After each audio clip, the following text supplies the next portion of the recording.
In the dramatic finale of The Gilded Age Season 3, Episode 8, My Mind is Made Up, Bertha throws a ball that unites the majority of the individuals and defies social conventions.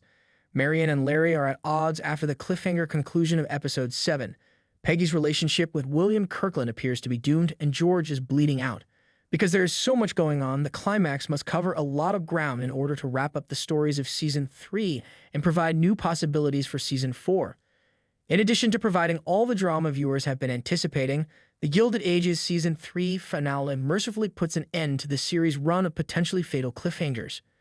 George is taken to the Russell residence, injured but alive after the gunshot that left him in a condition of uncertainty at the conclusion of Episode 7. Bertha demands that the attack remain silent despite the dire circumstances. Dr. William Kirkland, who lives across the street, is offered services by Bannister. William rushes over to save George since Bertha doesn't care about his race, and Marian goes too because she wants to be with the family. William performs surgery on George with few instruments and no medicine, effectively extracting the bullet and stabilizing his patient. When Dr. Logan, the Russell's physician, shows up the following morning, too late to be of use, he affirms that William's prompt action saved George's life, and George gives the young physician the recompense he deserves. George quickly regains control of the situation, even though his recovery is gradual. Bertha's decision not to call the police is reinforced when Richard Clay, whom he suspects of participation, sends his own colleagues to look into his former employee. George insists Bertha host the gala in order to conceal his injury from the public. George's injuries temporarily unites the Russell family despite their continued division. Agnes and Ada had been at odds ever since Ada took over as the house's new leader, but the end of Season 3 depicts Agnes embracing her new position. To avoid acknowledging her financial loss, Agnes has been avoiding Mrs. Foster of the New York Heritage Society. However, Ada extends an invitation to her. Ada found out that Mrs. Foster wants Agnes to be the vice president of the Heritage Society because of her remarkable family background, which may appear cruel. Agnes is overjoyed by the offer and gives in to her sister, establishing Ada as the literal head of the household.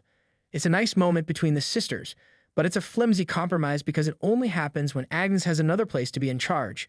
The rest of the house can be content now that Agnes is.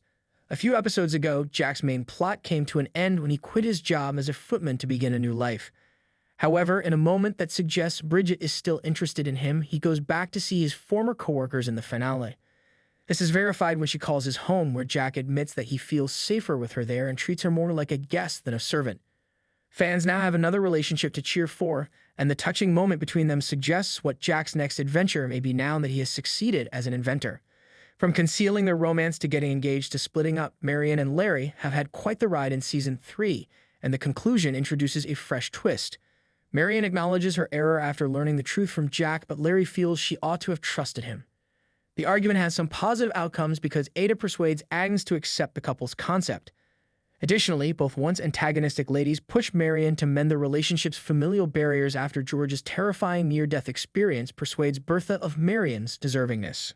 Marian doesn't want to attend the Russells' ball because she believes Larry is ultimately responsible for any reconciliation. She is persuaded by her family, though she and Larry have a conversation there. Although they both express regret for their part in the split, Larry worries about the problems it raised and how they might reappear.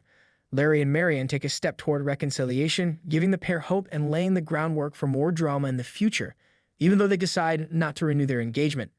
With the return of Maud Beaton and the passing of John Adams, Season 3 has not been kind to Oscar, but he eventually triumphs in the finale.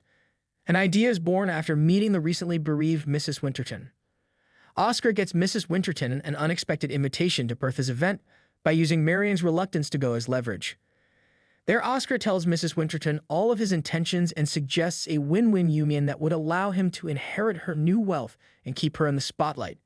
He proposes that every one of them own a home where they are free to live however they choose. Oscar has the chance of an almost honest marriage because Mrs. Winterton finds the notion intriguing, even though it isn't finalized. Dr. William Kirkland has given Peggy her first significant love plot point in Season 3, but the previous episode left them in a difficult situation when he discovered Peggy's past through his mother, Mrs. Kirkland. When William presses Peggy for the truth, she confesses to having an annulled marriage and an adopted child she was unaware of. Unfortunately, William thinks it makes his mother's case against them stronger, and Peggy expects the worst when he departs, saying he needs time to think. However, Dorothy is upset with Mrs. Kirkland and expresses this to her when they cross paths. Dorothy criticizes her critical actions and maintains that William was never deserving of Peggy if her deceptive tactics are sufficient to convince him of this. However, Dorothy is not the only person who confronts Mrs. Kirkland. Mr. Kirkland concurs with their son, William, who is upset with his mother for spreading false information about Peggy. With his father's support, William takes his own decision when he denounces her actions.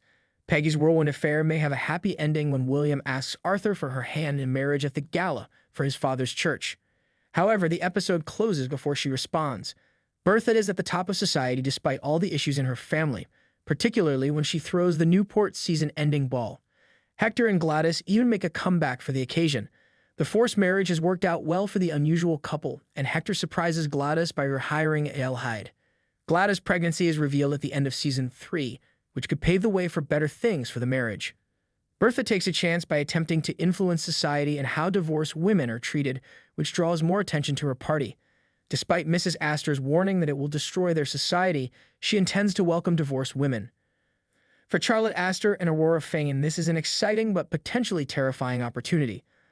Aurora reluctantly goes, and Charlotte goes against her mother's wishes. When Charlotte shows up without Mrs. Astor, Bertha feels like she has failed, but the social leader shows up late to correct her daughter. Even Mrs. Fish maintains at the end of the evening that Mrs. Astor owes Bertha for providing Charlotte with a future. Whether Mrs. Astor agrees with it or not, Bertha's position as a social leader is cemented by her acceptance of this shift.